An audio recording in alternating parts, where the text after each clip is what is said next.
Gente amada do Senhor, como os membros da nossa igreja já sabem, o mês de julho tem sido o mês desse tema pesado, desse tema não apenas difícil de lidar, mas necessário. Foi necessário, principalmente no Antigo Testamento, foi mais necessário ainda a partir da primeira vinda do Senhor Jesus e ao longo de todo esse caminho que estamos vivendo, aguardando a volta do nosso Redentor, esse assunto se torna mais necessário ainda. E esse assunto é a apostasia. Eu já disse para os amados nas oportunidades que eu pude pregar o tema aqui, que não é fácil. Aliás, foi uma grande bênção hoje pela manhã, pela iluminação do Santo Espírito e com maestria, o nosso querido irmão reverendo Edmar topou o desafio de última hora de não sair do tema e ele escolheu um dos textos pesados, Hebreus capítulo 10. E o que ele mencionou foi verdadeiro, duro, parece sem esperança. Mas eu queria que os amados pensassem na razão do porquê o Senhor determinou, com exemplos do povo de Israel no Antigo Testamento, e com avisos, alertas, pedidos de vigilância claríssimos no Novo Testamento, o porquê desse registro. Amados, eu queria que vocês atentassem ao seguinte ponto. A questão não é aqueles que tristemente, que infelizmente apostatam da fé e saem do nosso meio e largam a graça do Senhor, no sentido de não mais amar a Deus acima de todas as coisas, e enveredam alguns de novo no mundo perdido. O ensino não é principalmente para falar deles, como muito bem reverendo Edmar colocou. E aí eu não vou ser o primeiro a falar isso, ainda bem que Deus lhe conduziu a falar. Nós não temos que ficar entre nós. Fulano largou mesmo, viu só quem ele era? Não era dos nossos, usamos até o texto bíblico de 1 João. Não, a questão não é essa. Porque aqueles que estão distantes, se você tem contato com eles, você pode conversar com eles. Mas quando você não tem contato, ou eles não querem contato conosco, uma coisa poderosa podemos fazer, que é orar.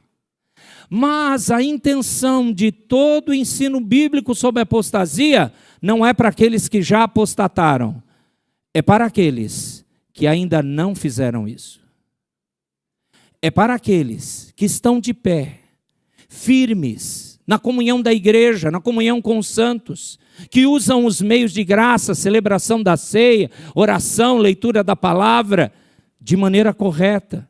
Aqueles que estão de pé, que sabem das suas fragilidades e estão sempre em oração, buscando, na dependência de Cristo, viver em santidade. Sim, é para aqueles que, pelo menos, pensam que estão de pé. É para nós os alertas de cuidado com apostasia.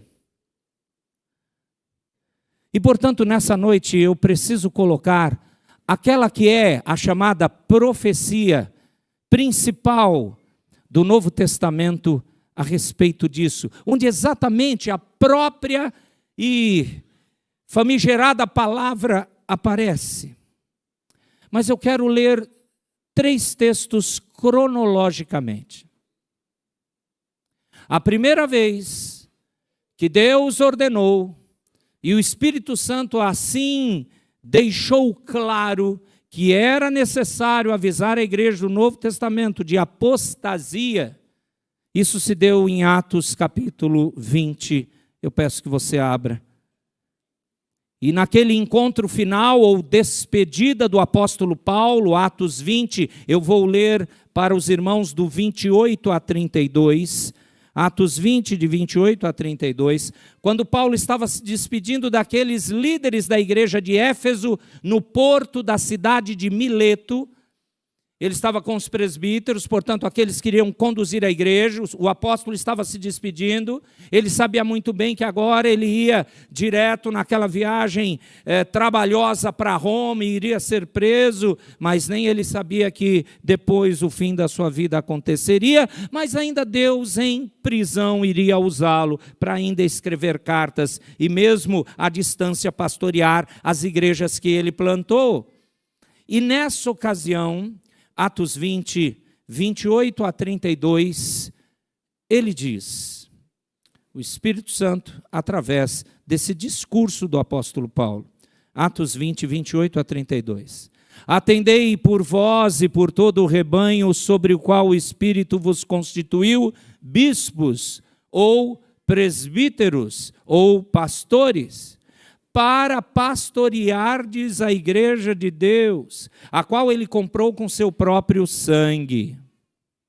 Eu sei que depois da minha partida, entre vós penetrarão lobos vorazes, que não pouparão o rebanho, e que dentre vós mesmos se levantarão homens, falando coisas pervertidas para arrastar os discípulos atrás deles.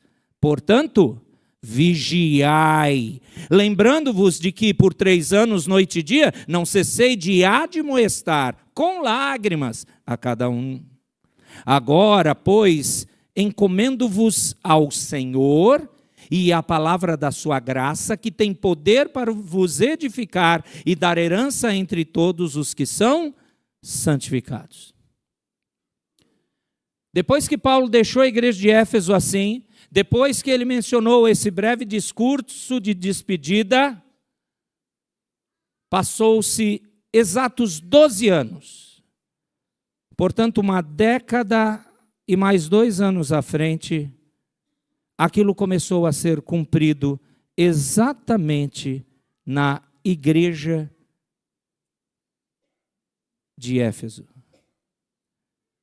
Timóteo, um daqueles que fizeram parte da equipe pastoral, foi designado por Paulo para trabalhar em Éfeso.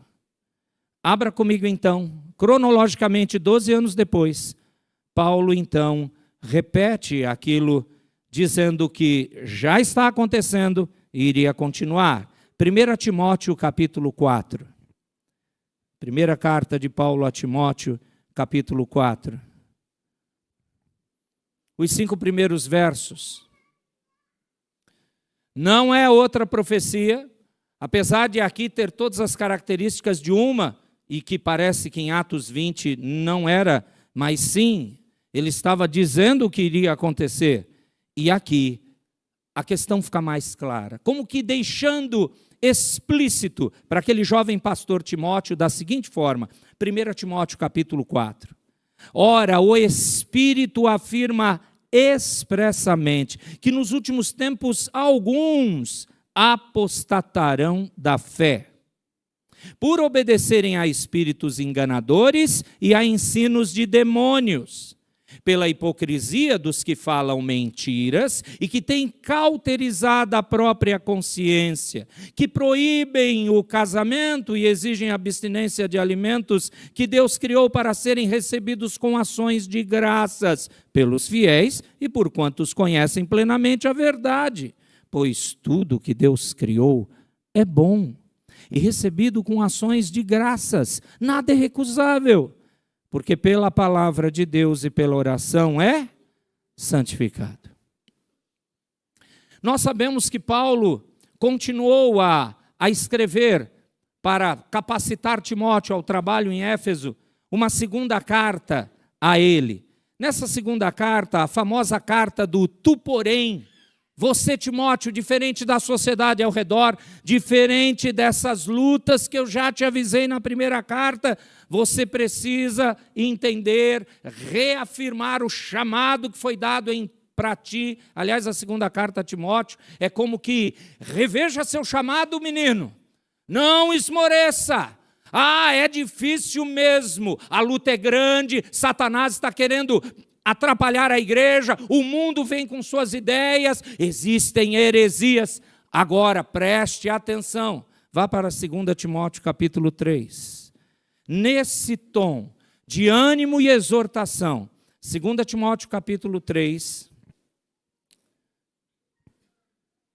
Deus usa de novo o apóstolo Paulo e diz, a partir do verso 1, 2 Timóteo capítulo 3, sabe, porém, isto: nos últimos dias sobrevirão tempos difíceis, pois os homens serão egoístas, avarentos, jactanciosos, arrogantes, blasfemadores, desobedientes aos pais, ingratos, irreverentes, desafeiçoados, implacáveis, caluniadores, sem domínio de si, cruéis, inimigos do bem, traidores, atrevidos, infatuados, que significa orgulhosos, mais amigos dos prazeres que amigos de Deus, tendo forma de piedade, negando-lhe, entretanto, o poder. Sabe o que você tem que fazer, Timóteo? Foge também destes. Pois entre estes se encontram os que penetram sorrateiramente nas casas, que conseguem cativar mulherinhas sobrecarregadas de pecados, conduzidas de várias paixões, que aprendem sempre e jamais podem chegar ao conhecimento da verdade. E do modo porque Janes e Jambres resistiram a Moisés, também estes resistem à verdade. São homens de todo corrompidos na mente, réprobos quanto à fé. Eles, todavia, não irão avante, porque a sua insensatez será a todos evidente, como também aconteceu com aqueles. Feche os seus olhos mais uma vez. A tua santa palavra está diante dos nossos olhos, Rei eterno, e nós precisamos ser impactados, moldados por ela. Eu tenho grandes limitações, mas o teu Espírito não tem limitações. Ensina-nos, na tua sabedoria, para vivermos e ficarmos atentos para que nós não esfriemos na fé. Não apostatemos, Senhor. Não larguemos a única razão da existência, que é o Senhor. Por mais óbvia que possa parecer, mas não tem sido óbvio ao longo da história da tua igreja para tantas pessoas. Nós não estamos nos firmando em nós. Nós não confiamos em nós mesmos. Nós precisamos de ti. Ajuda-nos. Em nome de Jesus. Amém. Eu precisei ler os 3 para que os irmãos entendessem cronologicamente. E mesmo quando Deus ordenou Paulo falar de novo a mesma profecia, ou o aviso, o alerta para Timóteo nas 2 cartas, a questão é que aquilo já estava sendo vivenciado. Falsos mestres, falsos ensinos, pessoas que se diziam convertidas. O cristianismo estava acalorado. Era o 1º século. Lutas, sim, mas pessoas se convertiam. Num certo sentido, amados, aquilo que nós relembramos com tanta alegria de Atos capítulo 2, de como a igreja ainda em Jerusalém, antes do início das perseguições mais severas, que você lê Atos 8 em diante, quando você lembra como o povo tinha tudo em comum, perseveravam na doutrina dos apóstolos, comunhão, partir do pão e orações, e eles cuidavam uns dos outros, e era uma igreja que você com certeza teria vontade de estar lá, de viver aquilo. Aquilo não ficou naquele momento. Sim, o Espírito do Senhor continuou, como continua até hoje, incendiando no sentido animador os corações para servir ao Senhor. E o mundo ver a diferença entre o santo e o profano, ou melhor dizendo, o que foi santificado depois da sua corrupção no pecado e aquele que ainda continua corrompido e perdido no pecado. E, portanto, você acha mesmo que o reino das trevas, do qual nós somos arrancados desse domínio e transportados para o reino do Filho do amor de Deus, o reino de Cristo, você acha mesmo que o reino das trevas, que Satanás, ou que o mundo perdido vai deixar assim, sem resposta, sem ataque? Você acha mesmo que vamos fazer um meio de campo ao longo de toda a história, e principalmente nós hoje, no século 21, vamos fazer um meio de caminho, a gente não incomoda a vida perdida dos ímpios e continuamos aqui no nosso gueto, bolha, ou igreja, ou o nome que você quiser dar, como se tivéssemos criado um mundo paralelo? Se eu disser para vocês que o mundo paralelo é o mundo daqueles que não temem a Deus, esse é o mundo paralelo. Daqueles que não sabem que existe um Senhor, que eles vão prestar contas da sua vida diante desse Senhor. Esse é o mundo paralelo. O mundo real, o mundo verídico, a história como ela é, somente aqueles que têm esse Redentor como seu Senhor e Salvador é que vivem. Aqueles que não estão mais presos nas ilusões do seu próprio coração, aqueles que não estão mais presos na escravatura dos desejos dos seus pecados, que quanto mais querem prazer em satisfazê-los, menos alegria e satisfação têm.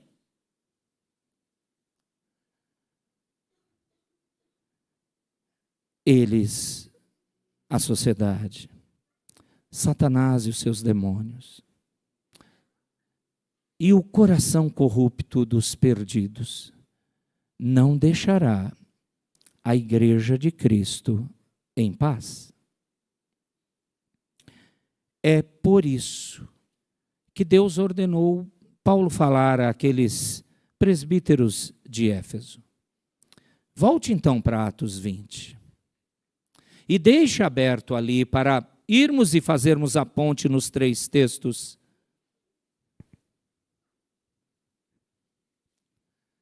Permaneça com a sua Bíblia aberta e deixe eu terminar essa introdução. A apostasia, como eu disse antes, é um aviso para aqueles que estão de pé. A apostasia, ou se preparar para ela, é um alerta para aqueles que dizem que conhecem a Deus, amam ao Senhor e até pensam: não tenho alternativa agora que eu conheço o Redentor, eu sei a verdade, largar tudo isso e voltar para as mazelas de um mundo perdido, de um coração escravo do pecado. Os avisos vêm ao longo de todo o Antigo Testamento. Lembre, por exemplo, da história apóstata do Israel do passado. E como Deus teve que agir tantas e tantas vezes para poder trazê-los da sua apostasia, rebeldia, abandono, para voltarem a ser o povo do Senhor. E depois que o Messias historicamente executa a obra do Pai, Cristo Jesus vem na sua primeira vinda, o Novo Testamento continua a falar de apóstatas. E para não ser repetitivo, ouvimos hoje de manhã a lembrança sobre Judas, o Judas Iscariotes, que viu Jesus, ouviu de Jesus, viu os milagres de Jesus, e isso não foi suficiente, ele se perdeu. Nós podemos lembrar daquele companheiro de Paulo, Demas. A gente acha que o problema de Demas foi o mundo. Quando Paulo fala, Demas, tendo amado o presente mundo ou o presente século, me abandonou. Na verdade, o problema de Demas não era o mundo, era o que ele amava. É por isso que, se você quer compreender a apostasia e ficar longe dela, você precisa questionar o que você ama. O que você ama conduz seus desejos, sonhos, motivações. E, evidentemente, se você ama a Deus, a Cristo, se você ama quem Ele é, você vai se debruçar e se render à palavra dEle. Mas quando esse amor é frágil, você não vai pagar preço nenhum para fazer a vontade dEle, de forma alguma. Nós podemos lembrar então de Paulo. O Paulo aqui que tem sido o foco nos 3 textos que lemos. Nós vemos ele tratar os irmãos de Corinto que negaram a ressurreição e alguns irmãos lá da Galácia, na carta aos Gálatas, onde ele fala que muitos voltaram àquela lei cerimonial judaica para então tentar uma forma de salvação, como que renegando a obra gloriosa de Cristo. Existe um registro, fruto ainda do impacto da reforma protestante do século XVI. Aliás, é o maior registro que tem sobre isso, de um dos homens de Deus do passado, e eu estou falando, se a reforma protestante nós datamos do dia 31 de outubro de 1517, eu estou falando de 1676, exatamente 159 anos após o início da reforma protestante. O nome desse teólogo, desse irmão na fé, John Owen.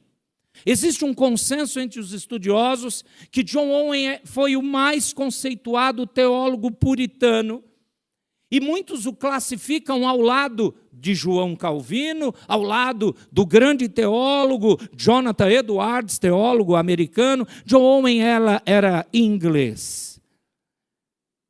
E em 1676 ele escreveu um tratado que em português deu mais de 639 páginas, A Natureza e as Causas da Apostasia do Evangelho.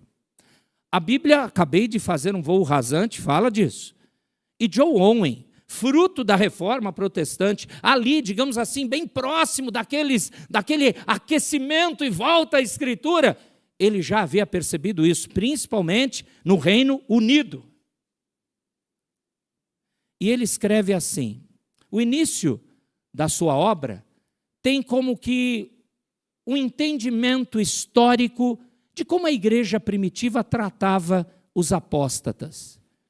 E eu separei esse e não outro relato histórico porque me espanta o que ele pesquisou para colocar a importância de sabermos nos prepararmos e não cairmos na apostasia. Ele relata, John Owen: a igreja primitiva era cautelosa com respeito a quem admitia na comunhão dos irmãos. Qualquer cristão que pecava só era readmitido à comunhão se houvesse arrependimento ostensivo ou clareza de arrependimento. Mas onde pecados notórios e escandalosos fossem cometidos, tais como assassinato, adultério ou idolatria, não se permitia nenhuma readmissão à comunhão da igreja. Isso acontecia especialmente quando um cristão cometia idolatria por medo de ser martirizado por causa da sua fé. Aliás, amados, a ideia de classe de catecúmenos, na verdade, não é uma ideia presbiteriana. É uma ideia ou um instrumento usado pela igreja primitiva porque as pessoas se apostatavam da fé. Ou morriam, ou criam, ou ficavam com Cristo, ou não negavam a Cristo. E muitos negavam, além desses pecados. John Owen começa o seu tratado com um relato de que a igreja primitiva levava a sério e não rebaixava a como nós encaramos o pecado e, melhor ainda, como devemos biblicamente encarar o arrependimento. Não dá para resumir a obra de John Owen. Não dá. Seria fascinante se você pudesse lê-la na íntegra. Mas uma coisa interessante e que envolve os 3 textos que lemos. Quando você rebaixa o que significa pecado, automaticamente você vai rebaixar, vai descer o nível do que significa a confissão desse pecado. E também vai aceitar qualquer questão menos forte que a Escritura diga sobre demonstração de arrependimento.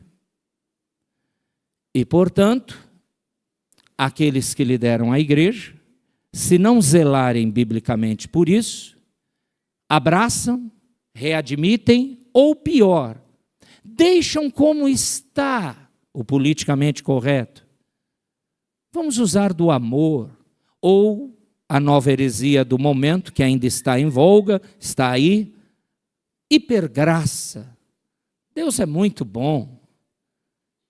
Isso chegou até as raias no passado, e de novo está sendo ressuscitada nos dias atuais, de que Deus é tão amoroso, que não vai condenar eternamente em sofrimento terrível por toda a eternidade pecadores. É mais amoroso crer no aniquilamento da alma, não é? Puf! Ai, vamos curtir o céu sem lembrar que tem gente que está sendo castigada por toda a eternidade, porque a ofensa dela foi contra o nosso Deus santo, justo e bom, que lhes deu vida, que lhes mostrou o Cristo, e zombaram de tudo isso. Percebe? Nomes como de John Stott, ou de igrejas inteiras e grandes denominações que reproduzem isso, é fruto de você não querer tratar a apostasia da forma que se deve. Se você tem um entendimento rebaixado de pecado, rebaixado de confissão, rebaixado de arrependimento, qual é o último rebaixamento que vai acontecer? A sua vida santa não será tão santa assim. E ai de alguém questionar você na sua santidade. Responderemos com a frase clássica: do meu coração Deus conhece. É aí que está o problema. Os olhos penetrantes do Senhor conhecem. Muito bem, amados. Não é surpresa, então, os apóstolos, e aqui Paulo, alertarem a igreja quanto a essa possibilidade, que faz com que a apostasia aconteça. Se você está acompanhando essa minha explicação, olhe como, nessa parte final do discurso de Paulo em Atos 20, olhe como ele fala o verso 28. Eu queria pedir que a igreja lesse o verso de número 28, por favor. Como está escrito?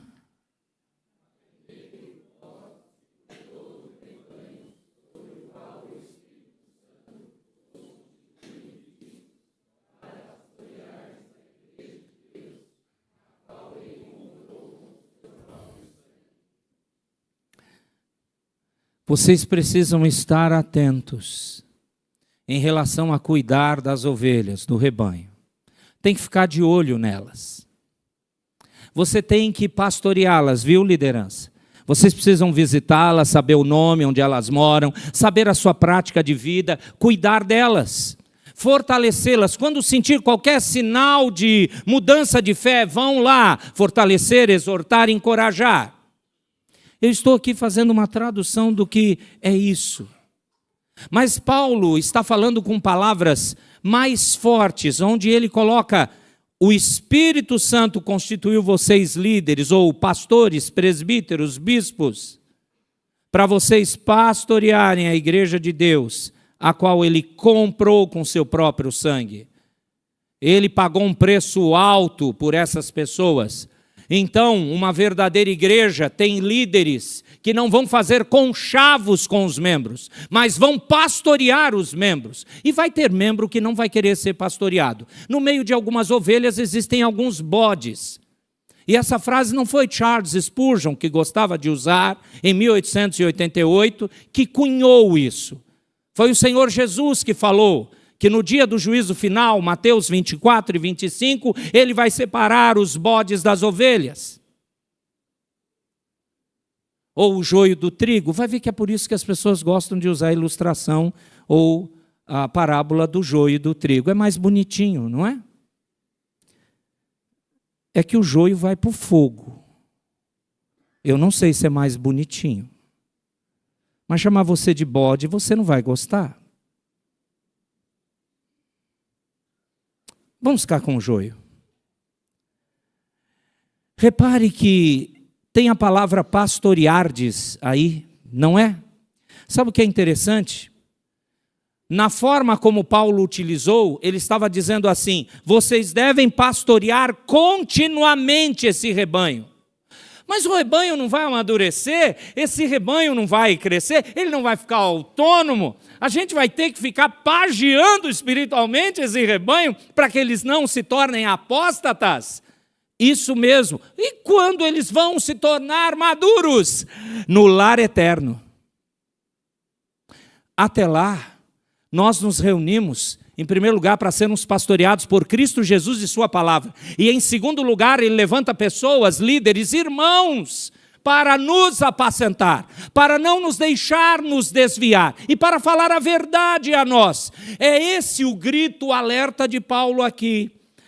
Veja uma coisa interessante no verso 29. Eu sei, e aqui a profecia entra, eu sei que depois da minha partida, entre vós penetrarão lobos vorazes, que não pouparão o rebanho.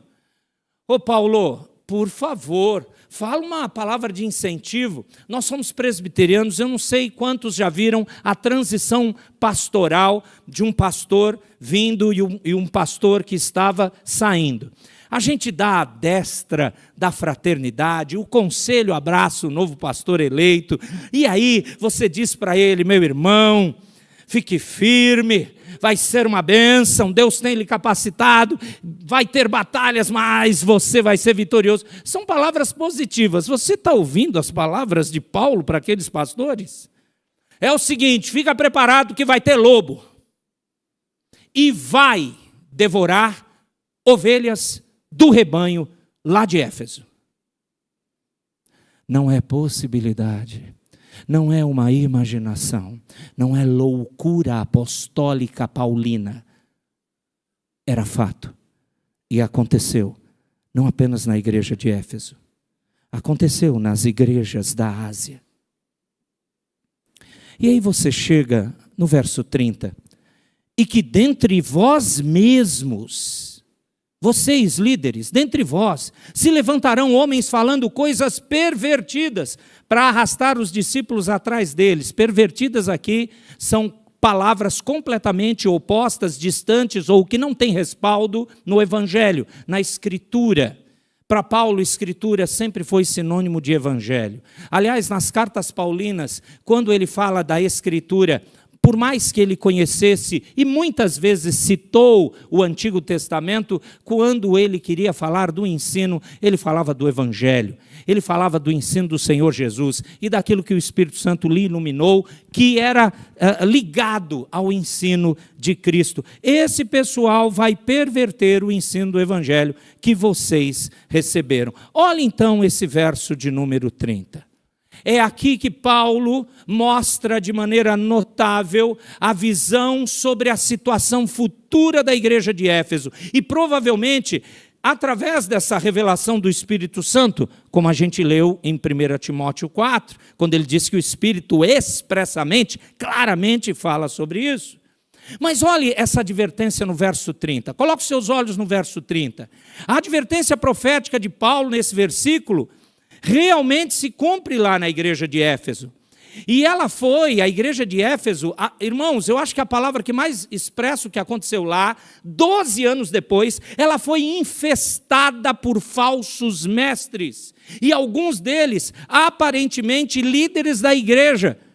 Paulo falou isso para os presbíteros aqui, 12 anos antes. Ele não está dizendo, é assim, se vocês se prepararem, não vai acontecer. Ele disse, se preparem, porque acontecerá. Vocês precisam cuidar daqueles que o Senhor vai preservar. Vocês já devem avisar a todos. Vocês não devem ser meninos na fé, que vão ficar apenas brincando de igreja. Não, nós precisamos amadurecer e cuidar do reino de Deus, testemunhando de Cristo, ficando firmes na palavra. Mas isso vai acontecer. E sabe o que é triste? Quando você lê o que nós lemos nas duas cartas de Paulo a Timóteo, Timóteo serviu lá a igreja de Éfeso, como eu disse, uma década, 12 anos mais tarde, e o que aconteceu lá atestou isso. Os falsos mestres estavam devastando a igreja, e eles faziam isso para o seu próprio ganho. E, de fato, alguns não vieram de fora, estavam dentro da igreja. Eu acho que você já está começando a entender. O senhor está contando do passado? Quando você leu em 1 Timóteo 4, quando você leu em 2 Timóteo 3, que nos últimos dias, você tem que saber que vai acontecer isso, esse entendimento é que entre a primeira e a segunda vinda de Jesus, a igreja de Cristo vai sofrer isso. A igreja de Cristo será abalada por isso. E uma das ferramentas que Satanás, o mundo e o coração perdido de alguns está contando é com isso. Bom, todas as coisas cooperam para o bem daqueles que amam a Deus, então isso faz parte do projeto soberano do Senhor, para aperfeiçoar, limpar, purificar e tratar a igreja. Mas nunca foi de nós ficarmos de braços cruzados e olharmos, opa, foi o da minha esquerda, e agora da minha direita. Quem vai ser o próximo? Não é para isso. É para você fortalecer o rebanho. É para você sair do seu local comum, da sua vida individualista, e você olhar seu irmão, sua irmã, você começar a se preocupar além da sua família, que você tem que fazer isso em primeiro lugar, depois da sua comunhão com Deus, olhar a família do próximo, olhar a igreja, olhar o reino, e não ficar só olhando, nossa, o circo está pegando fogo ali. E o que você vai fazer? Estou só assistindo. Isso, além de ser demoníaco, faz parte da apostasia. O povo de Deus interfere, reage, vai em cima, trata. O povo de Deus não é daqueles que não se envolvem, não se metem. Eles são aqueles que querem amar como Cristo amou. E o amor de Cristo foi sacrificial. Como tem sido o seu amor para preservar sua fé e a fé do outro na igreja, na comunhão da palavra, portanto com Cristo? Tem sido sacrificial? Você corre o risco de amar, a famosa frase, amar e não ser amado? Você corre o risco de servir e não ser servido? Ou não, 1000 vezes não.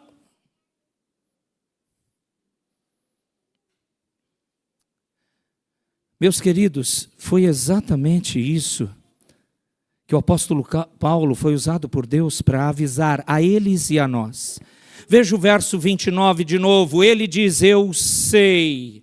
Ele está falando, usando o verbo saber aqui no português, dizendo que ele tinha total conhecimento das condições de perigo que os crentes se encontrarão depois que ele os deixasse. Ele fala de um conhecimento de causa, vai acontecer isso, como eu já afirmei. Depois no verso 29 ele diz, depois da minha partida virão os lobos.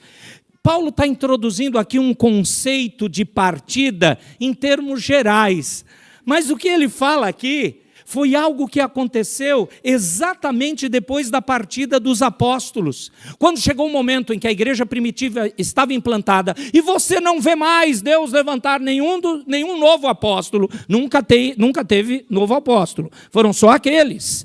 Com Judas morto, colocando outro em seu lugar, não teve. E Paulo veio, como ele mesmo diz, fora de tempo. Depois destes, não houveram mais apóstolos na igreja de Cristo. E tem tanto aí que está se chamando de apóstolo, ou não é não. Não é. Fazer o quê? Ore por ele. Talvez ele pode se conscientizar que ele pode ser um bom servo do Senhor, um bom líder, se for bíblico, porque se não for bíblico, ele vai levar pessoas a apostatarem da fé. Está acontecendo isso demais, eu acho que vocês veem isso. Nossa igreja é uma das igrejas, como outras igrejas bíblicas que existem ainda no nosso país, que tem recebido muitas pessoas feridas de outras igrejas e denominações. É triste, não é? Pessoas que dizem, eu sou uma igreja, eu ensino sobre Deus, eu uso a Bíblia, mas eu destruo almas. Ou pior, eu estou fazendo o trabalho de aumentar a apostasia. E aí, você já conversou com esses irmãos? Reverendo Edmar, que falou, então vou usar o testemunho dele, ele podia não ter falado aquilo, mas ele falou, está gravado no YouTube, e eu ouvi de novo, ele falou mesmo, ele disse, nossa, é claro que eu corrigi ele depois amorosamente, ele disse assim, 40% da igreja é de gente nova? Não, não é 40, é 30. Nossa, mas 30 é muito, Nelson. Então, vamos supor que seja 20%. Você já sentou com esses irmãos e teve a curiosidade, por que você saiu de lá? O que acontecia com seu coração, sua vida, sua comunhão com Deus? Porque, amados, isso aumenta a nossa responsabilidade aqui. Fique em paz. Pergunte para esses amados, alguns já são membros, outros estão em vias de, eu mando todos eles de volta. Vai, pode perguntar, estou mentindo? Vai lá, volta para a sua igreja, menino. Você já foi salvo. A gente já tem tonelada de problema. Não.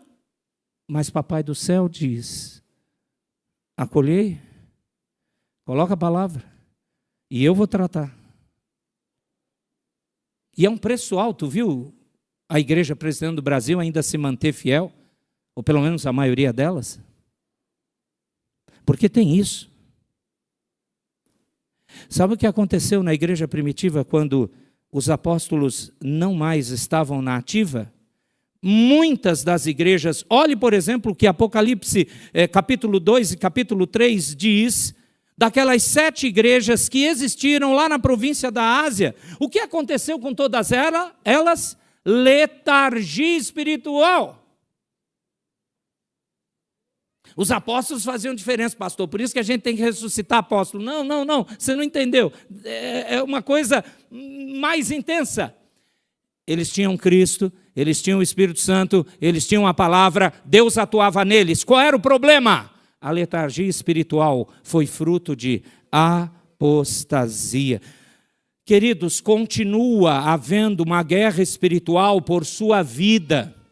Continua ocorrendo as hostes celestiais batalhando contra a igreja.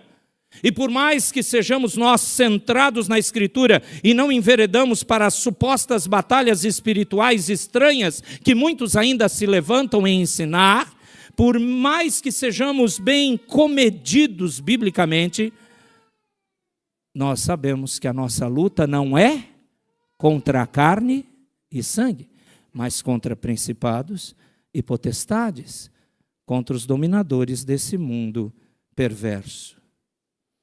O próprio Paulo continuou a alertar a igreja de Éfeso, e ele usou Timóteo e as 2 cartas que lemos. Eu creio que você percebeu o alerta dele a partir daqui.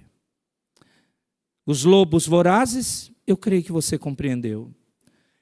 Inclusive de dentro do próprio rebanho, sim, falsos mestres nascidos na igreja, ou crentes apostatando da fé para abraçarem heresias, sim.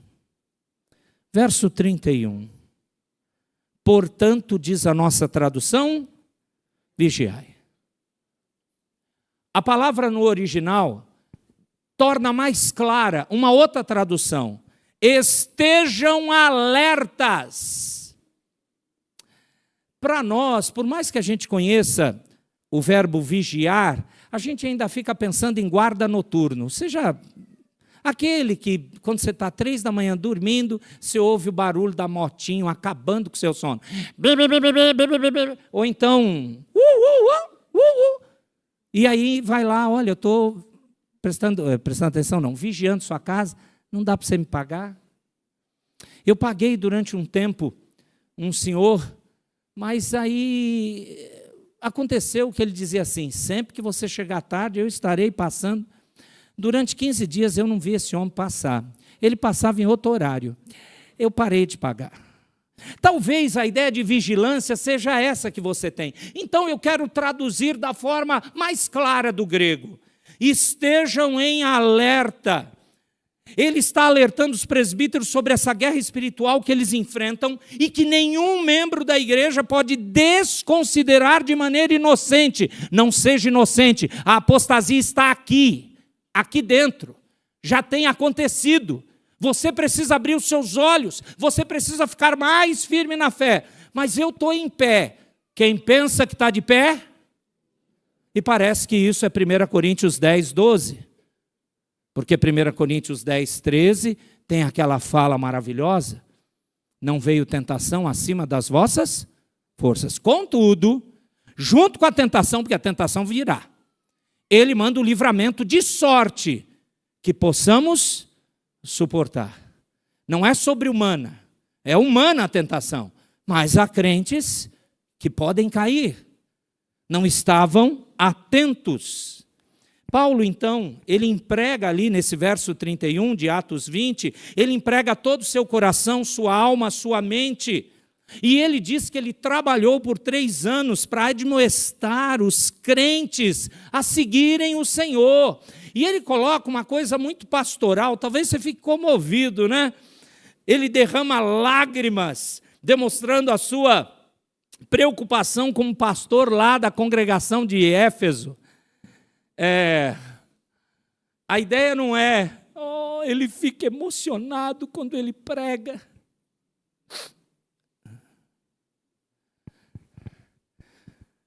Sua alma é tão cara, foi pago um preço tão alto em Cristo Jesus, que é impossível deixar falar uma vez educadamente e você ir se perdendo em práticas que distanciam você, sua família, seus filhos, da graça, do amor, do agarrar-se a Deus. E aí, nesse intento de querer agarrar, ele chorava. Não é emoçãozinha. É a intensidade de saber que essas pessoas precisam compreender que são de Cristo e que não podem viver do jeito que querem mais. E quando alguém quer viver do jeito que quer, elas não conseguem ficar na Assembleia dos Santos. E elas vão para o mundo e elas sofrem. E nós clamamos. E a gente não fica esperando, nós que cremos na eleição e na predestinação, ficamos esperando, vai voltar, como se você não sentisse nada na sua alma, como você não se colocando no lugar daquela família, daquele pai, daquela mãe, daquele marido, daquela esposa. Nós sofremos juntos, porque parece que Satanás conseguiu mais uma vitória, ou pior, quando Satanás não nos tira da igreja, mas nos deixa aqui podres. E a gente vai contaminando. Como é que é a história? Eu pego uma fruta ruim, podre, coloco numa caixa de frutas boas. O que qual é a matéria que estuda a deteriorização das frutas? Biologia? Não, tem um nome. Você entendeu? O que vai acontecer? Por que o resto apodrece? É uma fruta só. 60, 100, 500 são boas. E muitas vezes Satanás deixa uma igreja inteira que está lá vivendo, fazendo as coisinhas, mas que não tem nenhum impacto evangelístico, que não sabe acolher pessoas, que não discipula, que só pensa em si. Líderes que querem ganhar só a primazia. Pense em mim, pastor que só quer falar coisa boa para você se sentir bem, autoajuda, você é incrível, vem para a nossa igreja. Não, eu não vou te incomodar com visita, não. Venha, quando você estiver aqui, nós vamos te abraçar. Se você não vier, tudo bem, nós não vamos te incomodar lá na sua vida. Isso não é igreja. Isso é um antro para aumentar as apóstatas. Você quer ser membro de uma igreja assim? Eu vou arriscar te dar endereços, mas você experimenta, depois me conta, se é que você vai voltar.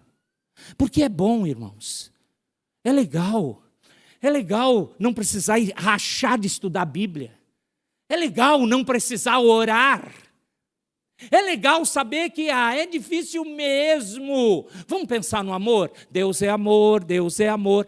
No final Ele salva todo mundo. Quando chegar o dia do juízo, e você perceber que você está caminhando para o inferno e não ouvindo o Redentor dizer: vinde bendito de meu Pai, para o local preparado antes da fundação do mundo, tu vai ficar com raiva da tua igreja, você vai odiar aquele seu pastor, aquele seu irmãozinho que não te chacoalhou, que não disse para com isso, você vai querer matá-lo, mas aí, quem vai para a morte eterna é você.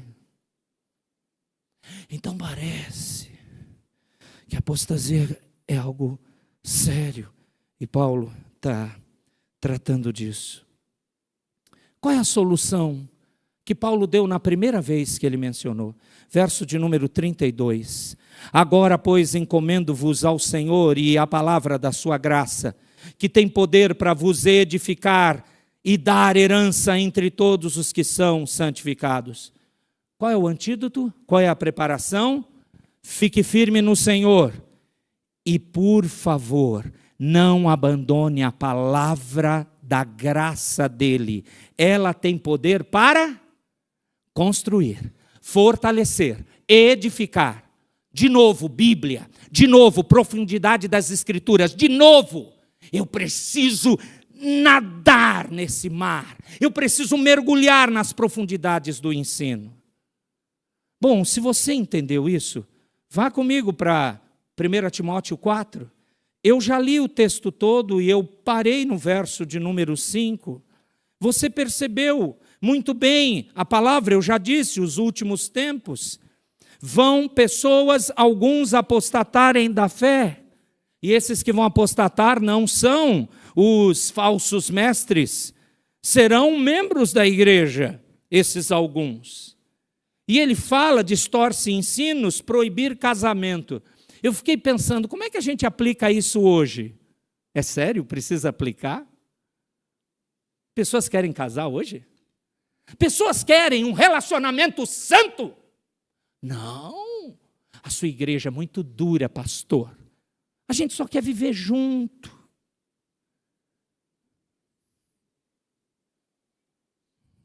Está aqui. Eu não inventei isso. Agora, o que eu fico mais preocupado é quando o ensino errado, 1 Timóteo 4, verso 3, exigem abstinência de alimentos. Por favor, aqui existe o pecado da gula, a falta de domínio próprio, para muitos de nós, a começar de mim, pode estar deteriorando a saúde, porque a gente não usa o domínio próprio que o Espírito Santo dá, e aí a gente come. O apóstolo Paulo está dizendo, come até morrer, porque Deus fez tudo bom. Não. Ele está dizendo assim, tem gente que está dizendo que não pode comer um monte de coisas. Eu fiquei pensando numa mania que acontece hoje. Não os vegetarianos, não, eles são uma bênção. Acho que a gente devia adotar algumas práticas assim de vez em quando. Eu estou pensando em outra coisa. Porque é totalmente contrário à Escritura. Mas eu prometi que eu não ia levantar essa lebre na internet. Eu só vou deixar no ar. Para bom entendedor, meia palavra basta. Que coisa! Parece que não é só lá, não é? Qual era a solução aqui que Paulo deu para Timóteo? Qual era a solução? Repare o que ele fala no verso 4 e 5. Pois tudo o que Deus criou é bom, recebido com ações de graça, nada é recusável. Por quê? Verso 5. Porque pela palavra de Deus e pela oração Vira a folha. Verso 6. Ele ordena, Timóteo, expondo essas coisas aos irmãos, será bom ministro de Cristo Jesus, alimentado com as palavras da fé e da boa doutrina que tens. Qual é a palavra? Qual é as palavras de boa doutrina? Bíblia. É a mesma coisa de Atos 20? A solução, de novo, é ficar com a Escritura? Não com o que a igreja fala, ou o pastor diz, ou os membros acham. O que a Bíblia diz? Mas dá trabalho estudar a Bíblia, é isso? E você vê o poder sobrenatural do Espírito ensinando você. Mas amorosamente, amados, cai dentro. Vá para o último texto, 2 Timóteo capítulo 3. Aqui essa lista é assustadora, porque essa lista, muitos comentaristas, eu estava gostando de um comentarista dizendo, não, esse eu acho que vai falar que esse povo é o povo do mundo. Então, 2 Timóteo 3, as pessoas do mundo é que serão egoístas, avarentas, jactanciosas, arrogantes, etc. O problema é quando você chega em algumas palavras, tipo, final do verso 4. Mais amigos dos prazeres que amigos? Não, peraí, um ímpio nem sabe o que é amizade com Deus. Então, quem serão as pessoas que vão deixar a amizade com Deus para ser amigo dos prazeres do mundo? Somos nós. Não, está errado. Aí aquele e outros comentaristas bíblicos falaram a mesma coisa. Não dá para fugir. Olha o verso 5. Tendo forma de piedade, negando-lhe, entretanto, o poder. Quem tem característica? Quem pode ter característica piedosa? Quem conhece a piedade em Cristo. Mas quando nega o poder que revela o quebrantamento, o arrependimento, portanto, a confissão, a salvação, melhor dizendo, a conversão, é uma falsa piedade, é de um apóstata. Está falando de quem? De novo de nós. Tá bom, qual é a solução? Eu quero terminar com esse último texto. A solução vem a partir do verso 10 de 2 Timóteo 3. Veja comigo a solução. Tu, porém, diferente desse povo apóstata, desses tempos difíceis, dessas pessoas, você que deve fugir deles, o verso 5, quando eu até já falei ele, fugir não vou ligar para eles estão dentro da igreja, não tenha parceria com eles, não simplesmente diga, legal isso, eu não concordo, mas, não, eu não concordo, eu quero ajudar você, eu quero mostrar a palavra de Deus para você. Se você achar que eu serei contra você, então você pode pensar isso, mas eu amo você e eu não vou deixar você no engano. Eu vou fugir de praticar as mesmas coisas que você faz, mas eu vou alertá-lo. É nesse sentido. Solução, verso 10. Tu, porém, tens seguido de perto o meu ensino, procedimento, propósito, fé, longanimidade, amor, perseverança.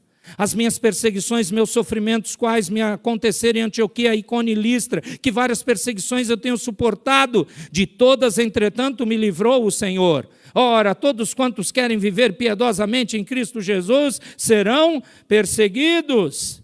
Até agora, Timóteo tinha que ficar com o quê? Com o ensino que ele aprendeu, o testemunho de Paulo. Paulo ensinou o quê? Paulo falou do quê? Do Evangelho. Bíblia, verso 13. Mas os homens perversos e impostores irão de mal a pior, enganando e sendo enganados. Puxa, que triste, Paulo. E eu, Paulo, verso 14, e eu paro aqui. Tu, porém, vamos ler juntos? Tu, porém, permanece naquilo e de que foste, sabendo de quem? Você sabe que nesse trecho em diante, Paulo diz, você, desde a infância, aprendeu Bíblia. Você foi chamado para liderar, servir a igreja por causa da palavra. Nós, para não apostatarmos da fé, em Atos 20, em 1 Timóteo 4, em 2 Timóteo 3, qual é a solução? Eu não negocio a palavra. E para isso eu preciso conhecê-la, estudá-la, encher minha alma, habitar ela ricamente em mim, para eu poder instruir biblicamente o meu irmão e receber instrução bíblica. Amados, a internet está cheia de coisas boas e cheia de ensinos heréticos. A internet tem ajudado muito os crentes a ficarem firmes na fé. A mesma internet tem criado apóstatas terríveis. Faz um favor para mim, fica com a Bíblia, em nome de Jesus. porque só assim a apostasia será enfrentada para a honra e glória do Senhor Jesus. Fiquemos de pé. Feche os seus olhos. De novo nós precisamos orar por nós. A apostasia vai acontecer, meu irmão, minha irmã. Ela já está acontecendo. Talvez você já tenha visto isso até na sua família, tristemente. E eu me solidarizo com você e sofro junto com você. Mas isso não quer dizer que a palavra do Senhor não vai firmar o seu povo. Não quer dizer que o Senhor não tem poder em aplicar a sua palavra à nossa vida.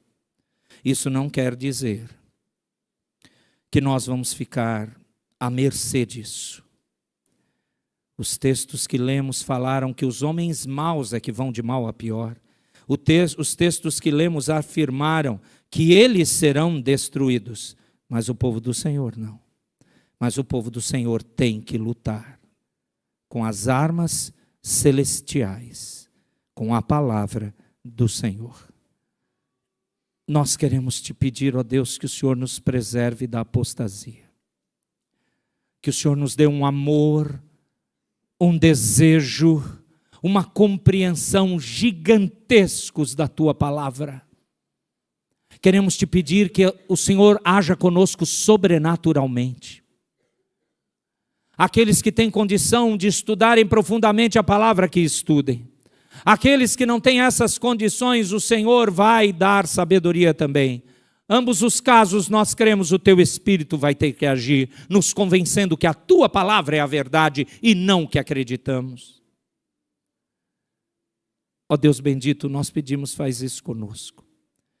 Não nos deixes guerreiros frouxos, fracos no sentido de covardes. Dá-nos a certeza que temos a espada do Espírito nas nossas mãos e que o Senhor tem nos ensinado a manejarmos bem a palavra para podermos mostrar o que cremos, para podermos livrar das mãos de Satanás, da perdição do pecado, almas, e que o Senhor utilize de cada irmão e irmã que está aqui para isso, a começar da nossa própria família, mas não negligenciando, apenas fazendo isso, mas todos quantos o Senhor colocar diante de nós. Rogamos isso e faz-nos enfrentar a apostasia no Teu poder, em nome de Jesus.